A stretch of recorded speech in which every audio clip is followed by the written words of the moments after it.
Jadi sebagai seorang muslim, terminal pertama dan terakhirnya adalah masjid. Sebelum beraktivitas apapun, seorang muslim itu memulainya dengan sholat subuh berjamaah dan mengakhirinya dengan sholat isya berjamaah. Bahkan akhir hidupnya semuanya ingin berada di masjid. Begitu kita sangat terharu. Kabita, apa ya bahasa Indonesianya kabita? Punten, saya orang Cimahi. Pingin ya, tergiur gitu. Aduh, ya Allah, ketika ada bapak-bapak yang sholat, sujud, kemudian nggak pernah bangkit lagi, nggak pernah bangun lagi. Ya Allah, matikan hamba dalam keadaan sujud. Dan itu di masjid. Saya yakin yang seperti itu tuh banyak.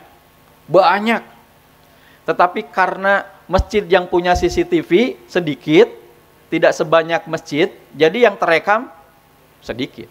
Padahal saya yakin banyak. Artinya peluang kita mengakhiri hayat kita di masjid itu besar. Selama apa? Selama kita suka datang ke masjid. Ya kan? Kalau tidak datang ke masjid ya mohon maaf. Ya. Bisa sih tidak pernah datang ke masjid, kemudian di akhir hayatnya datang ke masjid, tapi safnya paling depan, lebih depan daripada imam. Ya. Na'udzubillahi min dzalik. Bapak Ibu, tokoh masyarakat dan tamu undangan lainnya, mohon maaf apabila saya dikenalnya saya tadi Bapak Muhammad Sobirin, tapi please karena saya USA, orang Sunda asli, panggil saja Kang Sob. Manggilnya gini, Kang Sob. Ada Iva, ada kolkolah. Kolkolahnya juga kolkolah kobra. Apa? Oh iya, lebih besar dari kubro. Ya. Please call me 1, 2, 3. Aduh, ini lempeng Kang Sob. Pakai Iva, Kang Sob. Coba Bapak Ibu, 1, 2, 3. Aduh, itu tanda-tanda itu, ya, tanda-tanda alam. Dipanggil nama Kang Sob langsung. Baik, Bapak Ibu semua yang dirahmati Allah Subhanahu Wa Taala, sengaja launching ini pengurus dari BSI Maslahat dan pengurus BSI, ya. Jadi kalau mendengar BSI Maslahat dengan BSI itu satu kesatuan, tidak terpisahkan, tetapi saat berperan beda peran, ya. Karena yang satu adalah perbankan, yang satu lembaga sosial. BSI Maslahat itu lembaga amil zakat dan nadir wakaf dari BSI. Sehingga Bapak Ibu yang dimuliakan Allah Subhanahu Wa Taala, ketika program ini digulirkan, ini tidak bisa lepas dari peran BSI.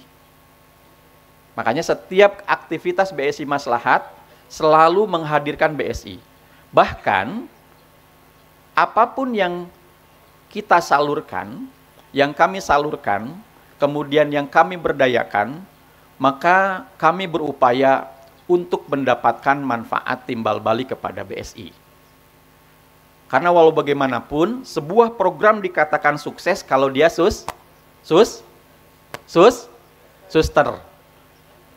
sustain, ya. Sustain itu continue, terus ada. Tidak hanya berhenti di sini. Apakah ketika BSI Maslahat sudah tidak menyalurkan dananya di sini, kemudian Al-Ittihad menjadi masjid yang tidak berdaya? Tidak. Sebelum ada BSI Maslahat, Al-Ittihad itu sudah sangat berdaya. Sudah keren, sudah paten. Mulai dari musola kecil dari tahun 90-an. Kemudian ada selasar, ada sayap-sayap, kemudian dibuka di belakangnya. Ya, tahfiz Al-Quran. Salah satunya tadi Ustadz kita yang sudah simaan, ya, Al-Quran begitu indah. Bapak-bapak, ibu-ibu, tolong acungkan tangan yang ingin jadi hafiz Quran. Yang ingin, tuh nanon, hari ingin mah tuh dah, mayar tuh ingin, bayar nggak? Yang pingin jadi hafiz Quran? Alhamdulillah, sama Kang Sob juga pingin jadi hafiz Quran. Tapi, nah ini, ya banyak tapinya kita mah. Ya. Kalau kita tidak mampu untuk menjadi hafiz Quran, maka cetaklah hafiz Quran. Cetaklah hafiz Quran. Dengan cara apa? Membantu. Membantu supaya ya taman Al-Quran, taman hafiz Quran di Al-Ittihad ini hidup dan santri-santrinya semakin semangat. Nah, kenapa ini menjadi concern? Karena masjid itu harus punya ruh. Salah satu ruhnya adalah para penghafal Quran. Salah satu ruhnya adalah para penghafal Quran. Jadi para penghafal Quran tidak boleh disibukkan dengan urusan-urusan perekonomian. Tugas mereka adalah menghafal Quran. Agar bisa mengimami, ya, baik dalam sholat fardu ataupun sholat sunnah taraweh, itu dengan tenang. Sedangkan itu butuh biaya. Nah, biayanya dari mana? Inilah BSI hadir dengan program BSI Masjid Empowerment. Kenapa baru di launching sekarang ya Pak Said ya? Padahal aktivitasnya sudah lama ya. Nah, karena BSI dan BSI Maslahat punya prinsip kalau launching itu harus kelihatan dulu barangnya. Harus ada aktivitas dulu. Supaya apa? Tidak kaburomaktan. Ya. Kaburomaktan indallahi antakulu mala taf'alun. Berat itu. Makanya kita upayakan ketika di launching itu memang program yang 4 tadi disebutkan oleh Pak Ketua DKM itu semuanya sudah terselenggara. Empowerment ini, pemberdayaan ini, wabil khusus di pemberdayaan ekonomi adalah satu tujuan utamanya. Jadi tolong Pak Ketua, nanti kami minta supaya diukur proses pemberdayaannya ini. Astagfirullahaladzim. Ustadz Randy, Assalamualaikum. Masya Allah, Ustadz Randy Saputra. Kapan datangnya Ustadz? Sudah dari tadi. Oh saya berarti kurang begitu ya. Ustadz, Masya Allah. Beliau guru saya. Ya, dalam manajemen, guru saya dalam permasjidan. Jadi, Bapak Ibu semua, ketika tadi amanah saya ke Pak DKM itu, pastikan pemberdayaan ekonomi itu satu saja. Melawan, memberantas, dan menghilangkan kemiskinan. Dan peran Masjid Al-Ittihad menjadi strategis. Sehingga harapannya adalah siapapun yang didampingi itu diukur. Apakah sebelumnya dia berada, para penerima manfaat kita itu berada di tingkat kemiskinan ekstrim, ya. Kemudian kemiskinan, kemudian dia naik lepas dari garis kemiskinan, kemudian mencapai had kifayah. Setelah mencapai had kifayah, kemudian dia masuk ke muzaki. Harapan kita semua, pemberdayaan itu mentransformasi mustahik menjadi muzaki. Itu harapan kita semua. Dan sebagai lembaga, tentu BSI Maslahat harus mampu mengukur itu semua. Maka kegiatan sudah digulirkan, aktivitas sudah ada, tolong diukur Pak Ketua. Tolong diukur berapa yang sudah keluar dari garis kemiskinan, berapa yang sudah mencapai had kifayah, dan berapa yang sudah transform dari mustahik menjadi muzaki.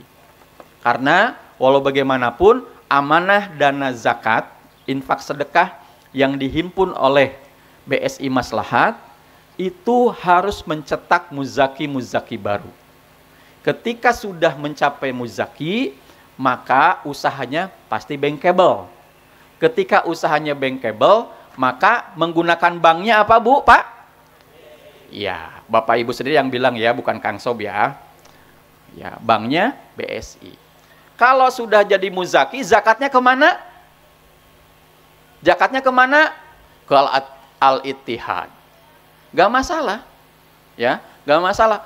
Karena DKM juga berhak untuk menerima titipan zakat. Tetapi harapannya, titipan zakat itu bisa kemudian juga nyampe ke BSI Maslahat. Agar apa? Program kita lebih besar lagi. Bisa terus berkembang. Dengan begitu, Bapak Ibu yang dimuliakan Allah Subhanahu wa taala, kami dari BSI, kami dari BSI Maslahat mengucapkan selamat kepada Masjid Al-Ittihad sebagai mitra kami untuk mewujudkan program BSI Masjid Empowerment. Semoga kerjasama kita diridhoi oleh Allah Subhanahu wa taala. Semoga kerjasama kita menjadi salah satu wasilah kita untuk menghadap kepada Rob kita saat ditanya, apa yang sudah kamu lakukan di dunia ini? Ya Allah, kami sudah bermanfaat untuk umat. Ya Allah, kami sudah berupaya menghapus kemiskinan di sekitar kami. Ya Allah, kami sudah menjadi hamba-hamba Engkau yang selalu hatinya terikat dengan masjid. Itu saja sambutan dari kami.